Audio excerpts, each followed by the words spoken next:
Welcome to ఉదయం news. Alluri Sitaramaraju జిల్లా దేవీపట్నం మండలం గండిపోచమ్మ బోటింగ్ పాయింట్ వద్ద ఆదివారం పోలీసులు విస్తృతంగా తనిఖీలు నిర్వహించారు.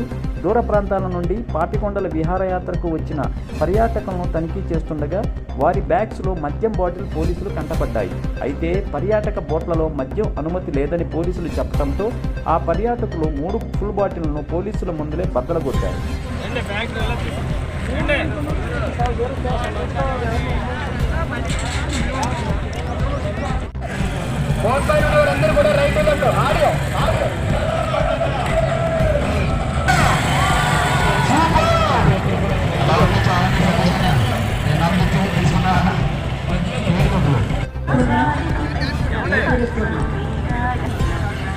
రైడింగ్